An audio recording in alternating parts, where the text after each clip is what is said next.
Hi everyone and welcome back to my channel. And as one of the best long potters in the game, I'm going to show you how to play safe.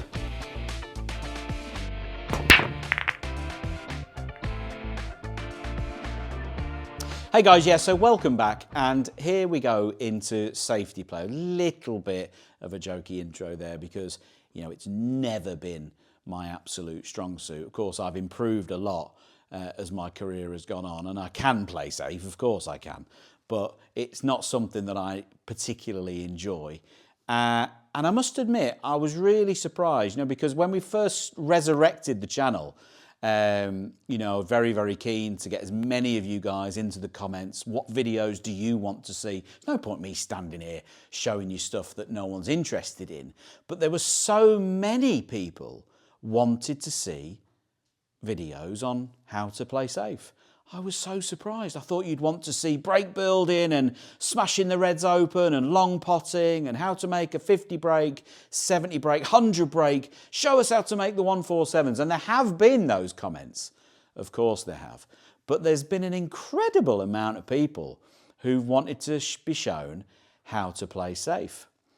It's a real shame that Steve Davis didn't have a YouTube channel, isn't it? Because he would have been the master at this. Of course, Stephen Hendry has his Q-Tips channel. He couldn't play safe either.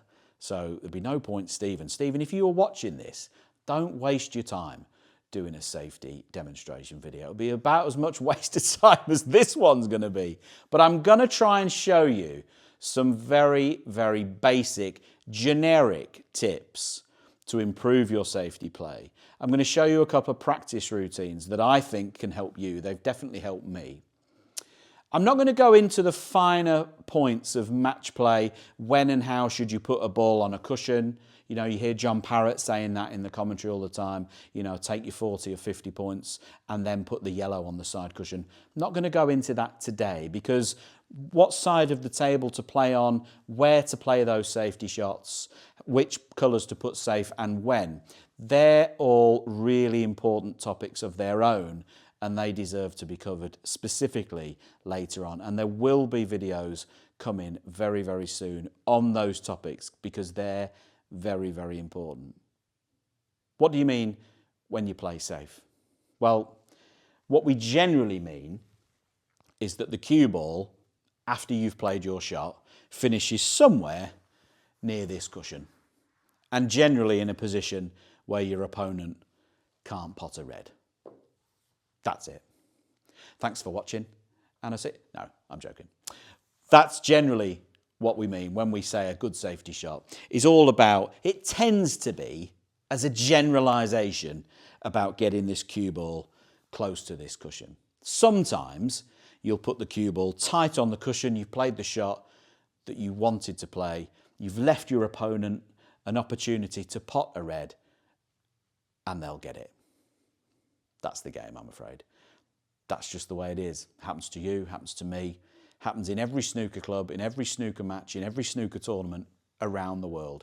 You play the shot that you want to play, you stick your opponent tight on the cushion, they get down and they pot the next red. What are you supposed to do about that?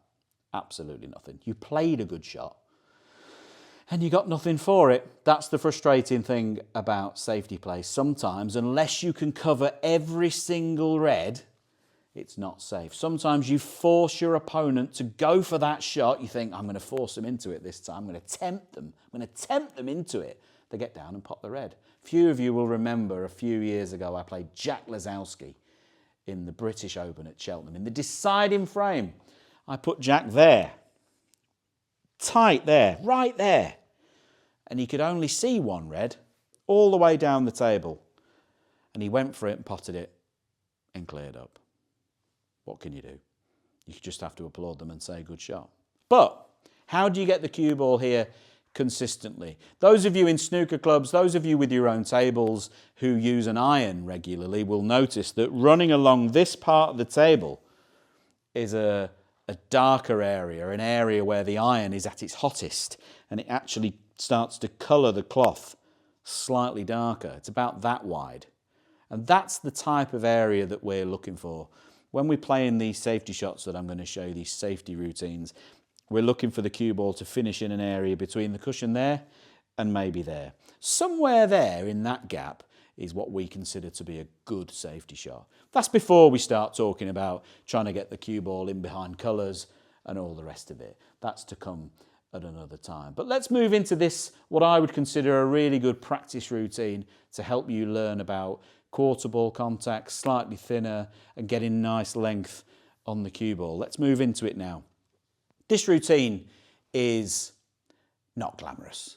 It's not as exciting as a lineup or a T or an X or a alternate red or whatever it might be. It's not as exciting as an in the frame video, which might see 147 attempts, century breaks, or some near misses. But this safety routine is as important as any of them. You can be the best potter in the world, but if you can't play safe, you're not going to go very far. It doesn't matter whether your hopes and dreams are to be club champion, to win a monthly tournament in your local club, to maybe get on Q Tour, to get on the tour, to play and win a ranking event, or if you're trying to become world champion. You can be as good as you want at putting the balls in the pockets, but you also have to be very good at stopping your opponent putting those balls in the pockets. This isn't the 80s or the 90s after all. Everybody on tour these days can play safe. That wasn't the case all those years ago. So you've got to be good at what you're doing. In every practice room, in every professional snooker tournament around the world, you could walk into the practice area at any stage and watch players practicing this type of routine. For the purposes of this routine, I'm going to leave the colours on. The yellow here makes a good obstacle for me to avoid because I'm practicing this shot where I'm going to play the red nearest to the black every time. And as it moves out of its way, I just play the next one. And the idea here is to clip the red nice and thin, quarter ball, maybe slightly thinner, avoid the middle pocket on the way back, and bring the cue ball down this channel, down this zone. And keeping the yellow on the table is vital to this practice routine because I want to try and avoid it. So to learn how to avoid it, leave it there. I'm leaving the pink and the black on. They mean absolutely nothing. They're purely for decorative reasons. And for the purposes of this practice routine, I'm not particularly bothered where the reds finish. There will be other routines I'll show you later down the line where the red finishes is part of the routine too. But for this one, this is all about learning angles. These are things we've covered before in terms of potting. And if you haven't seen my videos on potting points and angles, have a track back through some earlier posted videos. You'll find all you need to know about how to work out, is it a quarter ball, half ball, full ball, what those terms mean. You'll see them in other videos that I've done. But how do you transfer that to these thin clips to get the cue ball back here? Let's get into it. Let's actually play something and see what happens. I'm going to play the red by the black, no side spin. And the red will go somewhere near the corner pocket, but if it goes in, I'm not bothered about it. I'm not trying to pot it. But that's the angle I'm looking for, nice and thin on the red. The cue ball will hit what we call the black cushion, and it will naturally come up just before the middle pocket on that side of the table and track back somewhere back down here. That's what I'm trying to achieve. Let's see how close I can get to it. So there's no side spin on the cue ball, getting a nice bit of top spin on it. And let's see what happens.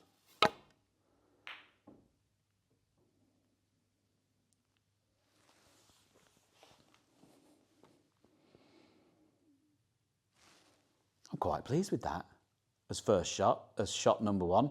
If I was playing a match, I'd be very, very happy with that outcome. That's exactly the shot that I've played. The cue ball has finished exactly where I said. Do you remember I said about this gap from here to here? It finished bang in the middle of it. I'd be very, very pleased. But of course, as we know, practice makes permanent. So let's keep going. Let's see if you can do it again. There's no point just being able to do it once. Can I do it again? Same shot. And as the red gets nearer to the cue ball, the angle of attack changes slightly. At some stage here, I might have to play the shot with a bit of side spin. Don't have to here. Watch out for the red. It'll go close to the corner pocket, but I'm not trying to pot it. Again, nice and thin on the red, no side spin. Let's see if that cue ball comes back to the cushion. Don't want it to hit the yellow. Well, you can see. That's totally different to the first one, isn't it? I got that all wrong. How could that be any more different than the first one? The first one, the cue ball finished here. Second one, I've collided with the yellow. And that shows you the difference. If this were a match and the cue ball has ran into the yellow, I might have left a long pot for my opponent. And that shot could be the difference to me winning or losing the match. Let's try again. Nice and quarter ball, if not slightly thinner on the red. No side spin, and get that cue ball home. Again, I don't want the collision with the yellow. Don't want it to hit the yellow. Hit the yellow again. Now that's telling me the feedback is that I'm hitting the red too thick. I'm hitting too much of the red. I need to hit the red thinner. So let's go again. The pink makes a good sighter now. If I try and hit the red into the pink, that'll give me the angle that I need on the red to get that cue ball this side of the yellow. Hopefully. Oh, just missed it. But missed it, I did. And now the cue ball has finished again in a good position. So what you can see here through those 4 shots that I've played is that consistency of contact on the red. I'm not playing with any side spin. So getting the correct contact point on the red should be quite straightforward. This is all about sighting and alignment for me because I'm obviously doing something wrong. So I'm going to concentrate on making sure I get this red as thin, well, not as thin as I can, but certainly thinner than I was doing before. That's nice. Back up this side of the table. Now, if we were being super critical, we might say that was slightly overhit. Or was it slightly too thin? Because if I'd caught the red slightly thicker, the cue ball wouldn't have travelled as far. It would have gone on a slightly different path. But instead of finishing there, it might have finished there. So when you're making these mistakes on your safety game, when the cue ball is either being short or too long, don't always assume that you overhit it. You might have caught the contact slightly thin, and that might be why the cue ball has raced in and out of balk. It might not have been your touch and feel. It could be that you actually struck the red in the wrong place. If you catch the red too thick, the cue ball won't go as far, and you might run into the yellow or the brown, or you might leave the cue ball way short. Doesn't mean you underhit it. It means that you caught the red in the wrong place. Let's have another go at this one. Now these reds are getting a bit nearer, so the point of contact on the red has to change, but I'm still playing the same shot. You can see the shot that I'm trying to play. Again, no side spin, nice thin contact. That's a bit thicker. You could even hear it. And there you can see I've got the line, but not the pace. And you can see there, I said as soon as I struck the red there, I knew it was slightly too thick, and you can see the difference that made there. Now, depending on your ability and the type of people you're playing against, that might not be the end of the world. At pro level, the difference between leaving the cue ball there and leaving it there could be the difference between your last shot or getting a chance to win the championship. So the better you get, the higher standard of opponent that you compete against, those are the types of things that can make the difference. It pains me to say it, but it's not all about making century breaks and potting long reds. You also have to become good at forging those chances, at forcing those mistakes from your opponent. And a good knowledge of the angles, good safety play, good length of cue ball is really going to help that. Let's have one more go at this shot. Same sort of shot, nice thin contact, off the back cushion, off the side cushion, just before the middle, and track back somewhere near where we are now.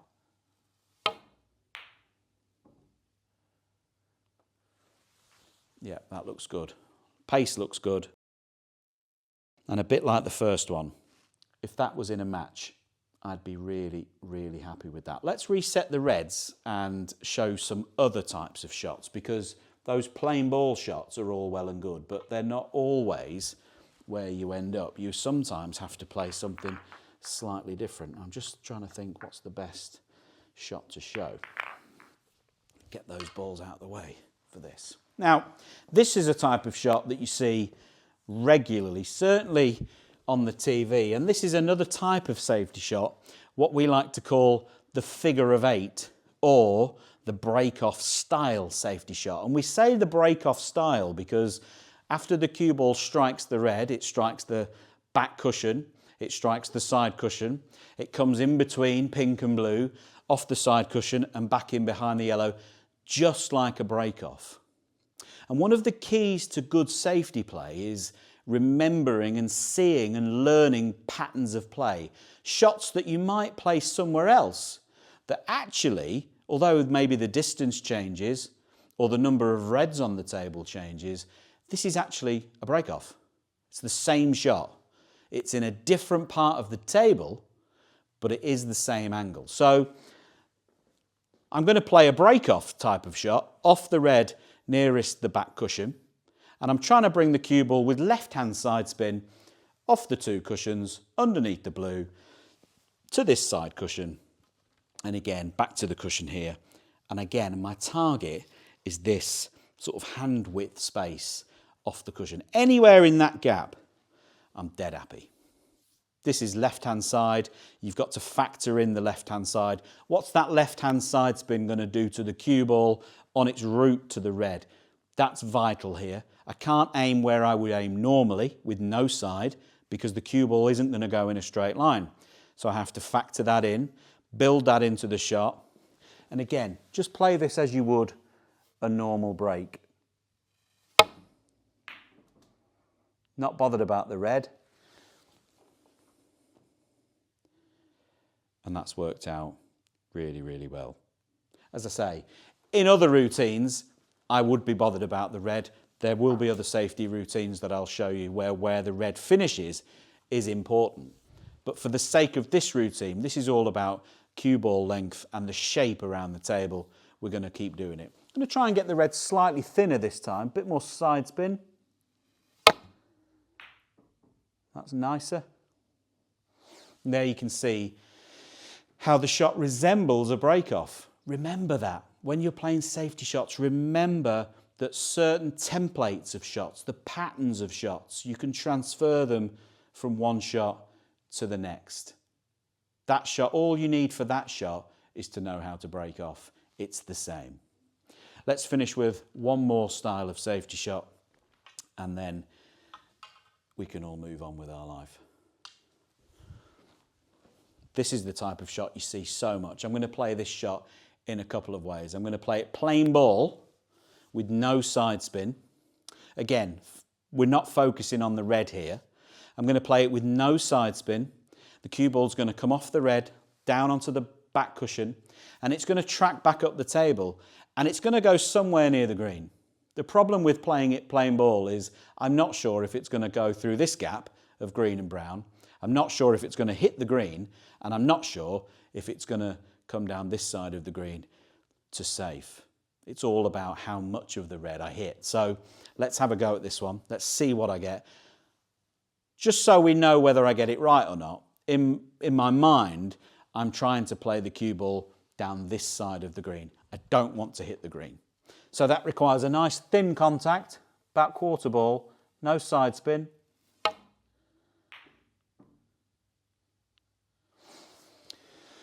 And that cue ball has just ran through my intended target, hasn't it? You can see it's gone a bit too far. Did I overhit it?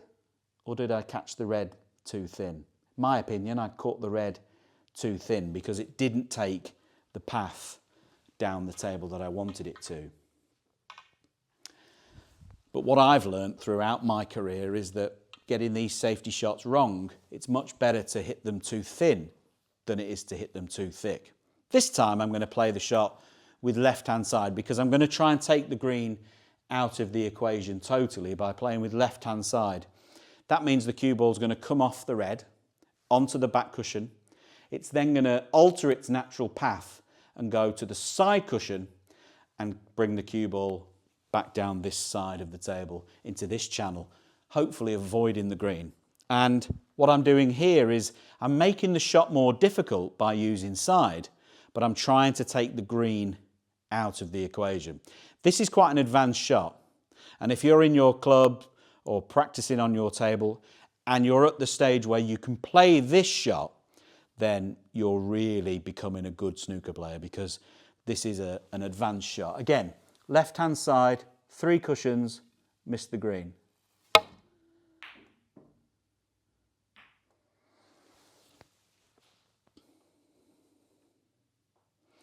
Do you know, that wasn't too bad? It was slightly overhit. The cue ball has bounced off this cushion, but if it goes a little bit too far, it's not totally the end of the world, because it might run into the back of one of those colours. That's better than leaving it short and leaving that opportunity for your opponent. Guys, I hope you've enjoyed this video on safety play. There will be more videos coming on the specifics of different styles of safety shots, when to put colours safe, how that reflects in the scoreboard, and that match play element. They are coming. But I hope you've enjoyed it. There were so many people wanted this video on those simple style of safety shots, a few tips and a few little practice routines on how to improve your safety play, where you should be looking for, and some opportunities to miss the baulk colours on the way. If you have liked the video, if you've enjoyed it, make sure to smash that like button. If you're not subscribed to the channel already, what are you doing with your life? Hit that subscribe button. It doesn't cost you anything, and I'll see you on the next video.